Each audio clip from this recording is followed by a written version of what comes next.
Hi guys, எல்லாருமே எப்படி இருக்கீங்க? இன்னைக்கு நம்ம ரெவல்யூஷன் பார்ட் டைமர் சீசன் 2 உடைய எபிசோட் 6 தான் பார்க்க போறோம். அதனால இதுக்கு முன்னாடி இருக்கக்கூடிய எபிசோட் யாராச்சும் பார்க்கலனா கீழ டிஸ்கிரிப்ஷன்ல லிங்க் இருக்குது. அதை யூஸ் பண்ணி போய் ஒன்ஸ் பார்த்து வந்துருங்க. அப்பதான் இந்த எபிசோட்ல இருக்கக்கூடிய ஸ்டோரியோட கண்டினியூஷனை உங்களால தெளிவா புரிஞ்சுக்க முடியும். சோ பார்க்காதவங்க போய் பார்த்து வந்துருங்க. அப்புறம் அப்படியே ஆல்ரெடி பார்த்தவங்க நம்ம சேனலுக்கு சப்ஸ்கிரைப் பண்ணலனா ஒரு பிரச்சனை கிடையாதுங்க. எப்பவும் போல இந்த வீடியோ ஃபுல்லா பார்த்து முடிச்சிட்டு நம்ம சேனல்ல இருக்கக்கூடிய மத்த வீடியோ எல்லாத்தையும் ஒரு தடவை செக் பண்ணி பாருங்க. அப்போ உங்களுக்கு பிடிச்சிருந்தா மட்டும் சப்ஸ்கிரைப் பண்ணி பெல் ஐகான் ஆல்ல வச்சுக்கோங்க. அது கூட சேர்த்து நம்ம சோஷியல் மீடியாவோட லிங்க் எல்லாமே டிஸ்கிரிப்ஷன்ல இருக்கு. அதை யூஸ் பண்ணி ஃபாலோ பண்ற மாதிரி இருந்தாலும் ஃபாலோ பண்ணிக்கோங்க. ஏன்னா நீங்க இப்ப பாத்துக்கிட்டு இருக்குது இன்ஃபினிட்டி அனிமேஷன் சேனல். வாங்க டைம் வேஸ்ட் பண்ணாம இந்த எபிசோடுக்குள்ள போயிரலாம். சோ இந்த எபிசோட ஓபன் பண்ணதும் இந்த புது கடையோட ஓனர் சொன்ன மாதிரி இந்த இடத்துல பனிமூட்டம் அதிகமாயிட்டே இருக்கு. எல்லாருமே கொஞ்சம் கொஞ்சமா ரூமுக்கு போக ஆரம்பிச்சிட்டாங்க. அதாவது பசங்களுக்கு தனியா ரூம் கொடுத்திருக்காங்க, பொண்ணுங்களுக்கு தனியா ரூம் கொடுத்திருக்காங்க. ஆனா ரூமுக்கு போறதுக்கு முன்னாடி சமுதாயம் நலம் நமக்கு ரொம்ப முக்கியம்னு எங்க கிராக்கர்ஸ் எல்லாம் வச்சுக்கிட்டு ஜாலியா என்ஜாய் பண்ணிட்டு இருந்தாங்க இல்லையா, அதோடைய வேஸ்ட் எல்லாம் இந்த இடத்துல கீழே கடந்திருக்கும். அதனால பீச்ல மேல வேஸ்ட் போடக்கூடாதுன்னு சைட்டன் ஒரு பக்கம் கீழே கிடக்கிறது எல்லாத்தையுமே எடுத்துக்கிட்டு இருக்க, இன்னொரு பக்கம் ஆசியல் மட்டும் தனியா போயிட்டு வேற ஒரு இடத்துல கிடக்கக்கூடிய எல்லாத்தையுமே எடுத்துட்டு இருப்பான். அப்பன்னு பார்த்தா லைட் ஹவுஸ் உடைய வெளிச்சத்துல இவனுக்கு ஒரு பெரிய உருவம் இந்த இடத்துல தெரிஞ்சிருக்கும். ஆனா அந்த பெரிய உருவம் ஒரு சைடு தான் தெரிஞ்சதுன்றதுனால சரி ஓகே அது ஏதோ என்னுடைய பிரம்ம போல எப்ப பார்த்தாலும் ஈஸ்லா பத்தி நினைச்சுக்கிட்டே இருந்தா இப்படிதான் இருக்கும்னு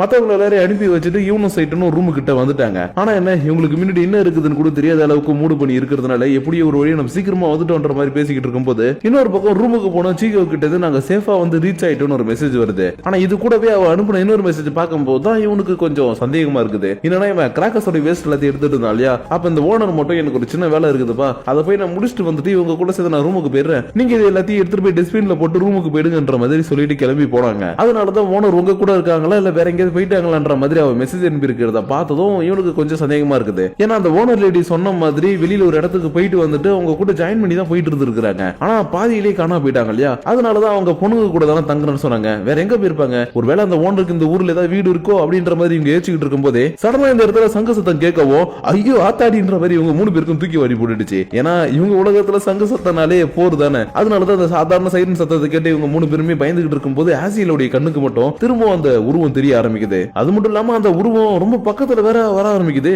அதனால அரசு இங்க வந்து பாருங்களேன், இது என் கண்ணுக்கு மட்டும் தான் தெரியுதா இல்ல உங்க கண்ணுக்கு தெரியுதான்ற மாதிரி இவனை கூப்பிட சைட்டனும் அப்படின்னு பாக்குறேன்னு வந்து பார்த்தா இவன் கண்ணுக்கு அந்த உருவம் தெரியுது. ஆனா அடுத்த செகண்ட் இது அந்த ஓனர் சொன்ன கட்டுக்கதை மாதிரி இருக்குன்னு யோசிச்சு பாக்குறான். ஏன்னா இந்த இடத்தோடைய ஓனர் இந்த இடத்துல மூடு பண்ணி வரும்னு சொன்னது மட்டும் இல்லாம இந்த ஊர் மக்களுக்கு நடுவில் இருக்கக்கூடிய ஒரு கட்டுக்கதையை சொல்லி இருக்காங்க. அதாவது நைட் நேரத்துல அந்த நிழல் எல்லாம் பார்த்தா மான்ஸ்டர் மாதிரி இருக்கு, உண்மையான மாஸ்டர் என் வீட்டுக்கு பக்கத்துல கடந்ததுன்னு நிறைய கட்டுக்கதெல்லாம் இருக்குது பானு இவங்க கிட்ட அதையும் சேர்த்து சொல்லியிருக்காங்களாட்டுக்கு. அதனாலதான் அந்த நிழல பார்த்ததும் ஒரு வேலை இது அந்த கட்டுக்கதையா இருக்குமோன்ற மாதிரி யோசிச்சுட்டு இருக்கும் போதே கரெக்டா முன்னாடி இருக்கக்கூடிய அந்த நிழல் இருக்குல்ல அது பொத்துன்னு கீழே விழுந்துருச்சு. அதனால இவங்க மூணு பேரும் சரி எதுவா இருந்தாலும் பரவாயில்ல நம்ம போயிட்டு பார்க்கலாம்னு சொல்லிட்டு வேகமா வெளியில ஓடி வந்து பார்த்தா இந்த இடத்துல உண்மையாவே ஒரு டீமன் தான் இருக்குது. அதுவும் இவங்க உலகத்தை சேர்ந்த ஒரு டீமன். அதனால இது எப்படிங்க வந்துச்சுன்ற மாதிரி இவங்க மூணு பேருமே பார்த்துக்கிட்டு இருக்க இந்த டீமோட லைட்டா கான்ஷியஸுக்கு வந்து ஓ ஹியூமன்ஸ் இங்க பக்கத்துல வராதீங்க, உங்களை மாதிரி இருக்கக்கூடிய இன்னொரு ஹியூமன் தான் என்ன புடிச்சு போட்டு இப்படி அடிச்சது, அதனால தயவு செஞ்சு என் பக்கத்துல வராதீங்க, உங்களை பார்த்தா எனக்கு பயமா இருக்குதுன்னு சொல்லிக்கிட்டே இந்த டீமன் திரும்ப மயக்கம் போட்டு கீழே விழுந்துருச்சு. இருந்தாலும் இந்த டீமன் எப்படி இங்க வந்துச்சு, யார் இதை அட்டாக் பண்ணான்னு இவங்களுக்கு தெரியல இல்லையா, அதனாலதான் ஆசியல் பக்கத்துல வந்து உனக்கு என்னாச்சுன்ற மாதிரி கேட்கறதுக்காக வரவும் டேய் ஆசியல் உன்னுடைய தலையை பத்திரமா பார்த்துக்கோடாரு பின்னாடி ஒரு சத்தம் என்னடான்னு பார்த்தா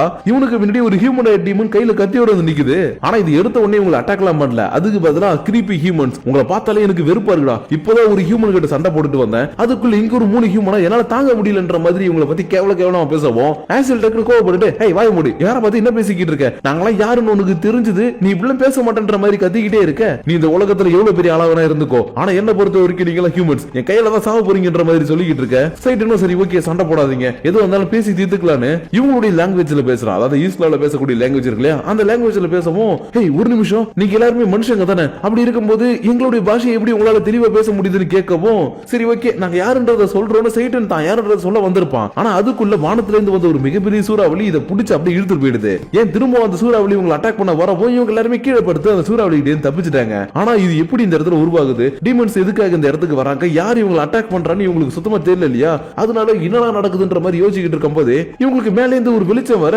டக்குன்னு இவங்க இருக்கக்கூடிய இடத்துக்கு ஒரு பெரிய டீமன் வந்து விழுது. அதனால இந்த தடவை யாரா வந்திருக்கிறதுன்னு பார்த்தா வணக்கம் மானிட பதர்களே, உங்களது உலகை ஆட்சி செய்ய எனது டீமன் நாடின் படை இங்கே வந்து கொண்டு இருக்கிறதுன்னு இது தன்னுடைய லாங்குவேஜ்ல பேசவும் ஹே கமியோ என்னடா பேசிக்கிட்டு இருக்க, நீ எப்படி இங்க வந்தன்னு சைட்டன் கேட்க இதுக்கு செம்ம ஷாக்கு. ஏன்னா இது ஃபர்ஸ்ட் டைம் அந்த உலகத்துக்கு வரும்போதே தன்னுடைய பேரை கரெக்டா அந்த ஹியூமன் சொல்றாங்க இல்லையா, அதனாலதான் என்னுடைய பேர் உங்களுக்கு எப்படி தெரிஞ்சது, நீங்க எப்படி என்னுடைய பேரை கரெக்டா சொல்றீங்க, நீங்களே யாருன்ற மாதிரி இந்த கமியை கேட்டுக்கிட்டு இருக்கும் போதே அடிபட்டு இருக்கிறதுனால உடனே மயக்கம் வந்திருக்கும். அது மட்டும் இல்லாம இதுக்கு முன்னாடி ஒரு டீமன் எப்படி சுழற்காலத்தை வந்து தூக்கிட்டு போச்சு அதே மாதிரி இந்த கமியை தூக்கிட்டு போறதுக்காக பண்றதுக்காக அந்த சுழல் காத்து வேகமா வந்துகிட்டு இருக்குது. அதனால இதை பார்த்த உடனே சரி ஓகே இவனை நீங்க உள்ள கூட்டிட்டு போங்க, நான் இதை சமாளிக்கிறேன்னு லூசிபர் தன்னுடைய விங்ஸை யூஸ் பண்ணி இந்த சுழல் காத்தை தடுத்தது மட்டும் இல்லாம இவங்க திரும்ப ரூமுக்கு சேஃபா போறதுக்கான வழியுமே கிரியேட் பண்ணிட்டான். அதனால செம்ம வேகமா இவங்க எல்லாரும் ரூமுக்குள்ள வந்துட்டு கதவு மூட இப்ப கூட அந்த சுழல் காத்து உள்ள இருக்கக்கூடிய அந்த டீமன் நான் எடுத்தே ஆவன்ற மாதிரி வந்து கதவு முட்டு முட்டிக்கிட்டு இருக்குது. ஆனா ஒரு கட்டத்துல திரும்பவும் சைரன் சத்தம் கேட்கவும் இவங்க ரூமையே சுத்தி சுத்தி வந்துகிட்டு இருக்கக்கூடிய அந்த சுழல் காத்து பனி எல்லாமே ஒரே செகண்ட்லயே காண போயிடுச்சு. இருந்தாலும் இப்ப இவங்களுக்கு இதை பத்தி தெரிஞ்சுக்கணும்னு ஆசை இல்ல. அதுக்கு பதிலா கமியோ எப்படி இந்த இடத்துக்கு வந்தான், இங்க என்ன நடக்குதுன்னு தெரிஞ்சுக்கணும்னு ஆசை. அதனால கமியோ உனக்கு எதுவும் இல்லன்ற மாதிரி கேட்க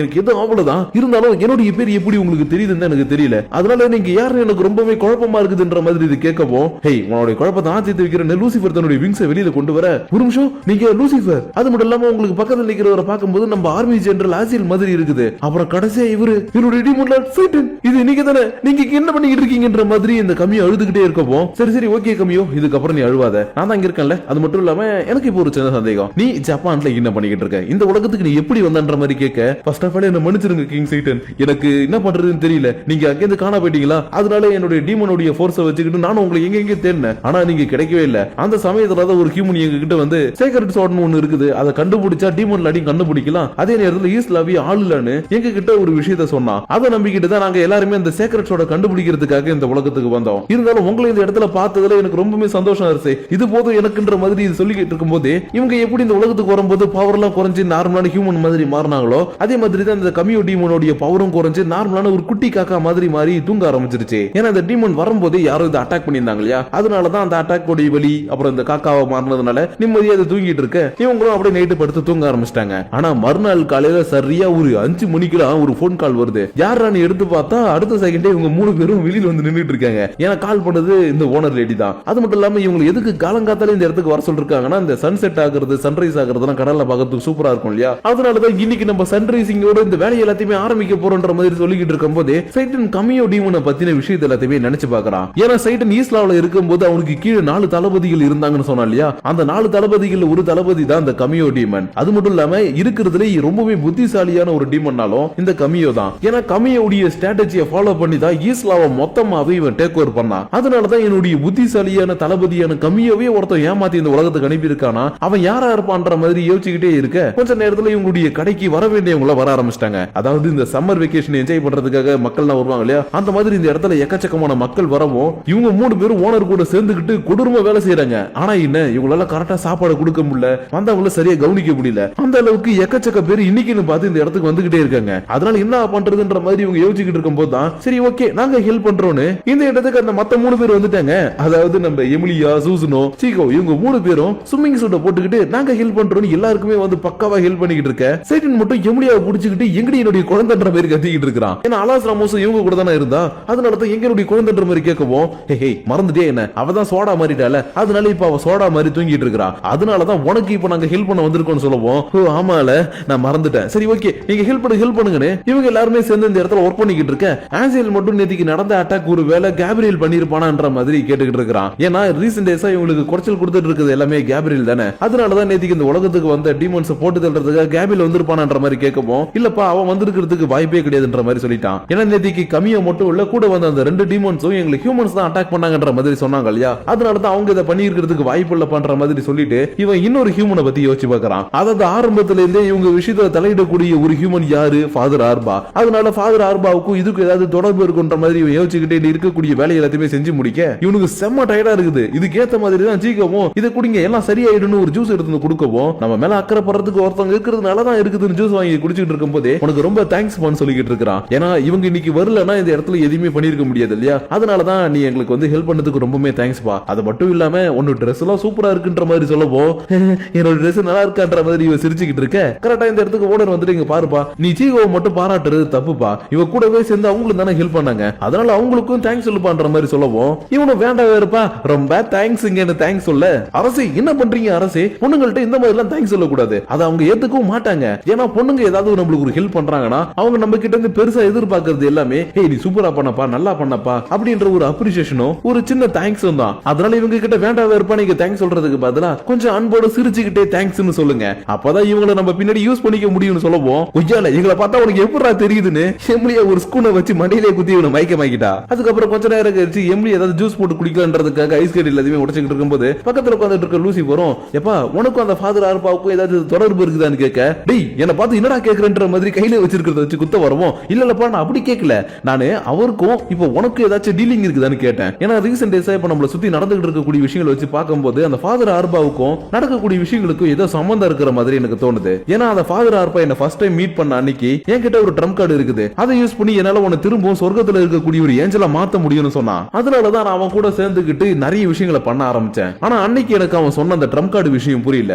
பட் இன்னைக்கு புரியுது. ஏன்னா உன்னுடைய ஸ்வாட் தான் ஏசடோட இன்னொரு பகுதின்றது நம்மளுக்கு தெரியறதுக்கு முன்னாடியே அந்த ஃபாதர் ஆர்பாவுக்கு இந்த விஷயத்தை பத்தி நல்லாவே தெரிஞ்சிருக்குது. அது மட்டும் இல்லாம அதை யூஸ் பண்ணி ஏஞ்சல்ஸ் கூட டீலிங்க போட்டு எப்படியாச்சும் ஈஸ்ட்லாவை தனக்கு கீழே கொண்டு வரணும்னு வேற அவன் பிளான் பண்ணி இருக்கான். ஆனா இப்போ வரைக்கும் அந்த ஃபாதர் ஆர்பா இங்க இருக்கக்கூடிய பிரிசனுக்குள்ள தான் இருக்கிறான். ஏன்னா அவன் கூட நம்ம கடைசியா சண்டை போடும்போது அவன் அடி நடிச்சு அவன் ஒரு திருடங்க என்ன கொல்ல பார்த்தான்னு சொல்லி நான் அவனை போலீஸ்ல புடிச்சு கொடுத்துட்டேன். அதனால அவன் இன்னும் இந்த உலகத்துல ஜெயில தான் இருக்கிறான். இருந்தாலும் நேத்துக்கு நடந்த அட்டாக் எல்லாத்தையும் வச்சு பார்க்கும்போது அவன் ஜெயில இருந்துகிட்டே பல விஷயங்களை பண்றானோன்னு எனக்கு தோணுதுன்ற மாதிரி இவன் சொல்லிக்கிட்டே கிளம்ப ஆரம்பிக்க, ஹே ஒரு நிமிஷம் நேத்துக்கு அட்டாக் நடந்துச்சுன்னு சொல்ற, எங்கடா நடந்துச்சுன்ற மாதிரி கேட்க, இப்பதான் லூசிபருக்கு இவ்வளவு நேரம் நம்ம தம் கொடுத்து பேசுனது எல்லாம் வேஸ்ட்ன்ற மாதிரி தோணுது. ஏன்னா இவனுக்கு தான் நேத்துக்கு அட்டாக் நடந்த விஷயமே தெரியாது. அதனாலதான் உன்கிட்ட இவ்வளவு நேரம் பேசி நான் டைம் வேஸ்ட் பண்ணிட்டேனேன்ற மாதிரி சொல்லிட்டு இவன் கிளம்பி போனதுக்கு அப்புறம் எமிலியாவும் சரி ஓகே இவன் சொல்றத வச்சு பார்த்தா நேத்துக்கு ஏதோ ஒண்ணு நடந்திருக்குது, அது என்னன்றதை நம்ம கண்டுபிடிச்சு ஆகணும்னு டைரக்டா சைடனை பாக்குறதுக்காக வந்திருக்கா. ஆனா அதுக்கு முன்னாடி அலாசுரமுச வெளியில கொண்டு வரணும். ஏன்னா காலையில இருந்து அவ தூங்கிட்டு தானே இருக்கிறா. அதனால இவளை வெளியில கொண்டு வந்ததும் குட் மார்னிங் அம்மா அப்படின்னு சொல்லிட்டு இந்த இடத்துல விளையாட ஆரம்பிக்கவும், ஹே இங்க பத்தியா அப்பா உனக்காக ஒரு பிரசன்ட் கொண்டு வந்திருக்குன்னு சைடனும் கம்மியா இருக்கக்கூடிய அந்த பாக்ஸ் எடுத்து வந்து காட்ட, ஹே இது பாக்குறதுக்கு நல்லா இருக்குன்னு பிடிச்ச விளையாடலான்னு போறா. ஆனா குழந்தைகள் இந்த மாதிரி பறவைகள்ட்ட அனுப்புறது, பூனைக்குட்டிகிட்ட அனுப்புறது, நாய்க்குட்டிகிட்ட அனுப்புறதுலாம் நோய் உருவாக்கும் இல்லையா, அதனாலதான் நீ இது பக்கத்துல போக கூடாதுமான்ற மாதிரி எமிலியா இவளை தூக்கிக்க, சைடனும் சரி ஓகே இவங்க கிட்ட உண்மையை சொல்லலான்னு, இங்க பாருங்கப்பா நீ நினைக்கிற மாதிரி இது ஒண்ணு காக்கா கிடையாது, இது ஒரு டீமன் சொல்லவும் இவங்களுக்கு எல்லாருக்குமே செம்ம ஷாக்கு. ஆனா அடுத்த நிமிஷமே இவங்க எல்லாருமே ஜாலியா உட்காந்து இது கூட பேச ஆரம்பிக்கிறாங்க. ஏன்னா அந்த கமியா டீமன் தான் குட்டியே காக்கா மாதிரி மாறி இருந்தாலும் பேச முடியும் இல்லையா, அதனாலதான் இந்த இடத்துல இவங்க கிட்ட பேசிக்கிட்டு இருக்கும் போதே, அம்மா அம்மா நான் இது கூட விளையாட போறேன்னு கமியாவும் அலாசுரமும் துரத்திக்கிட்டு இருக்கேன். சைடனும் கமியா யாரு என்ன பண்ணிக்கிட்டு இருந்தான்ற எல்லா விஷயத்தையும் சொல்லி இவங்களுக்கு புரிய வச்சுக்கிட்டு இருக்கிறான். இருந்தாலும் அலாசுரமுஸ் தான் கமியாவை பாடாப்படுத்திக்கிட்டு இருக்கா இல்லையா, அதனால கமியாவும் என்னை விட்டு கதறிக்கிட்டே ஓடி போயிட்டு இங்க இருக்கக்கூடிய ஏதோ ஒண்ணுல மோதன உடனே குட்டியா இருந்த கமியா லைட்டா கொஞ்சம் பெருசாக, ஹே குட்டி குழந்தை உனக்கு என்ன தைரியம் தான் என்ன தோர்த்துன்ற மாதிரி மிரட்டவும் எவ்வளவு டக்குன்னு பிடிச்சி வச்சுக்கிட்டு, ஹே கமியோ உனக்கு என்ன தைரியம் இருந்ததுன்னா ஒரு சின்ன குழந்தைய மிரட்டி இருப்ப, இதுக்கப்புறம் நீ யாரையாச்சும் மிரட்டுறத நான் பார்த்தேன் உன் ரெக்கையை பிச்சு காக்கா பிரியாணி போட்டுருவோன்னு சொல்லுவோம், ஐயோ அப்படி மட்டும் பண்ணிடாதீங்க இதுக்கப்புறம் எல்லாத்துக்கிட்டையும் அன்பா நடந்துக்கிறேன்னு அடுத்த நிமிஷமே அலாசுராமஸ் கூட சேர்ந்துக்கிட்டு கமியோ ஜாலியா விளையாண்டுகிட்டு இருக்க.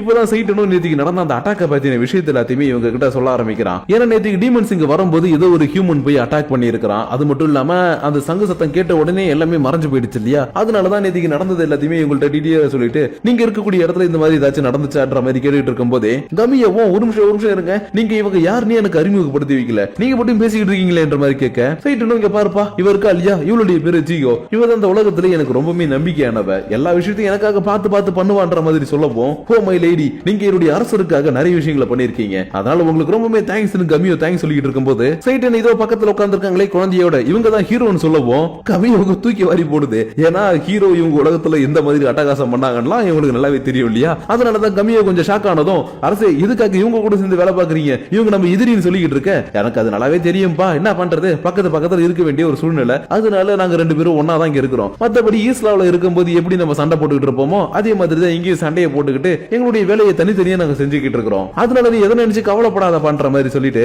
நேத்திக்கு கமியா வரும்போது கூடவே கொண்டு வந்த ஒரு ஸ்வாடை எடுத்து வச்சுக்கிட்டு இது என்னப்பா இது எதுக்கு இதை எடுத்துட்டு வந்திருக்கன்ற மாதிரி கேட்கவும் கமியோ இதை பத்தி சொல்ல வருது. ஆனா அதுக்குள்ள இந்த ஓனர் இருக்காங்க இல்லையா அவங்க வந்து கதவை தட்ட ஆரம்பிச்சிட்டாங்க. அதனால சரி ஓகே இதை பத்தி நம்ம அப்புறம் பேசிக்கலாம், நீ இப்போதைக்கு கொஞ்சம் மறைவா இருப்பான்னு ஒரு பெட்டிக்குள்ள போட்டு வச்சுட்டு சொல்லுங்க மேடம் அடுத்த ஷிஃப்ட் எப்ப ஆரம்பிக்க போகுதுன்னு கதவை திறந்து கேட்கும் போது இன்னும் கொஞ்சம் நேரத்துல ஆரம்பிக்கிறது போதுப்பா மக்கள் எல்லாம் இப்பவே வர ஆரம்பிச்சிட்டாங்க அதனால நம்ம கொஞ்சம் ஃப்ரீயா ஸ்டார்ட் பண்ணா நல்லா இருக்கும் சீக்கிரம் வந்துருங்கன்ற மாதிரி சொல்லிட்டு போறாங்க. ஏன்னா பீச்ல காலையில இருந்து ஒரு 11 மணி வரைக்கும் வெயில் இல்லாததுனால மக்கள் நிறைய பேர் வந்துட்டு போவாங்க இல்லையா, அதனாலதான் காலைல ஒரு ஷிஃப்ட் மதியம் 3 மணிக்கு வேலை ஒரு ஷிஃப்ட்னு இவங்க ஷிஃப்ட் பிரிச்சு வேலை செஞ்சுட்டு இருக்காங்க. ஆனா இன்னைக்கு பார்த்து எல்லாருமே கொஞ்சம் சீக்கிரமா பீச்சுக்கு வரதுனால நீங்களும் சீக்கிரமா வந்துருங்க பண்ற மாதிரி இவங்கள்ட்ட சொல்லிட்டு போகவும் பெட்டிக்குள்ள இருந்த கமியாவும் சைட்டன் கத்திக்கிட்டே இருக்காப்ல. என்னடான்னு கேட்டா இப்ப வந்துட்டு போன ஓனர் லேடி இருக்காங்க இல்லையா அவங்க தான் நேத்திக்கு இவங்களை வந்து அட்டாக் பண்ண ஹியூமனா, அதனாலதான் ஓனர் பார்த்த உடனே சைட்டன் கிட்ட அந்த விஷயத்தை சொன்னது மட்டும் இல்லாம அவங்க கிட்ட டீமன் லார்ட் லெவலுக்கான பவர் இருக்குதுன்ற மாதிரி இவங்க கிட்ட சொல்லவும் சைட்டன் ஷாக்லாம் ஆகல அப்படியே நார்மலா நீ யோசிச்சுக்கிட்டு தான் இருக்கிறான். ஏன்னா இங்க வந்தப்பவே இவனுக்கு ஏதோ ஒரு பவர் இருக்கிற மாதிரி சென்ஸ் ஆச்சு. ஆனா அது என்னன்றது அப்பையில இருந்து இவனுக்கு தெரியல, பட் இப்ப தெரிஞ்சிருச்சு இல்லையா, அதனாலதான் என்ன பண்ணலான்ற மாதிரி இவன் யோசிச்சுட்டு இருக்கும்போது வெளியில இருக்கக்கூடிய அந்த ஓனரும் வாங்கடா இன்னைக்கு எத்தனை பேர் வந்தாலும் ஒரு கை பாக்குறன்ற மாதிரி பாத்துக்கிட்டு இருக்கும்போது அப்படியே இந்த இடத்துல இந்த எபிசோட முடிச்சிட்டாங்க. சோ கைஸ் நம்ம ரீசன்ட் டேஸா கண்டினியூஸாவே பாத்துக்கிட்டு இருக்கக்கூடிய எபிசோட் ஆரம்பத்துல கொஞ்சம் அப்படி சட்டில்டா பொறுமையா மூவ் ஆயிட்டு இருந்தாலும் கடைசியில கொண்டு வந்து ஒரு விறுவிறுப்போட முடிக்கிறாங்க. ஆனா நெக்ஸ்ட் எபிசோட்ல இந்த விறுவிறுப்புக்கு ஏத்த மாதிரி போமான்னு கேட்டீங்கன்னா அதுதான் பெரிய கொஸ்டின் மார்க். ஏன்னா நீங்க இதுக்கு முன்னாடி இருக்கக்கூடிய எபிசோட் அதுக்கு முன்னாடி இருக்கக்கூடிய எபிசோட்லாம் செக் பண்ணி பாத்தீங்கன்னாலே நல்லா தெரிஞ்சிருக்கும். ஒவ்வொரு எபிசோட்லயும் கொண்டு வந்து கடைசியில ஹைப்ல முடிப்பாங்க. ஆனா நெக்ஸ்ட் எபிசோட்ல அந்த ஸ்டோரியை கொஞ்சம் வித்தியாசமா மாத்தி கூட்டிட்டு போயிடுவாங்க. அதனால இதுக்கப்புறம் வரப்போற அந்த இன்னொரு எபிசோட் இருக்கு இல்லையா, அது எப்படி இருக்கும் என்னன்றது எல்லாத்தையும் முடிஞ்சவரை கெஸ் பண்ணி கீழே கமெண்ட் பண்ணுங்க. இல்லனா ஒன்னும் பிரச்சனை கிடையாது. நெக்ஸ்ட் எபிசோட் வரும்போது அந்த எபிசோட பார்த்துட்டு உங்களுக்கு இந்த எண்டிங் ஓடி கண்டினியூஷனை பாக்குறதுக்கு எப்படி இருந்துச்சுன்றது எல்லாத்தையும் அந்த வீடியோவுல கீழே கமெண்ட் பண்ணுங்க. ஆனா அதுக்கு முன்னாடி இந்த வீடியோவுக்கான பர்சனல் தாட்ஸ் அண்ட் வியூஸை கமெண்ட் பண்ணிடுங்கப்பா, ஓகேவா? ஏன்னா நீங்க பண்ணக்கூடிய கமெண்ட்ஸ் மூலமா தான் நான் சில சேஞ்சஸ் எல்லாத்தையும் பண்ணிட்டு உங்களை நெக்ஸ்ட் எபிசோட வந்து மீட் பண்ண முடியும். சோ கமெண்ட் பண்ணணும்னு நினைக்கிறவங்க கீழே இருக்கக்கூடிய லைக் ஷேர் பட்டனை தட்டி விட்டு கமெண்ட் பண்ணுங்க. அப்படி நீங்க பண்ணக்கூடிய அந்த கமெண்ட்ஸோட சேர்த்து உங்களை நெக்ஸ்ட் எபிசோட மீட் பண்ற வரைக்கும் உங்களிடமிருந்து விடைபெறுவது உங்கள் நான்.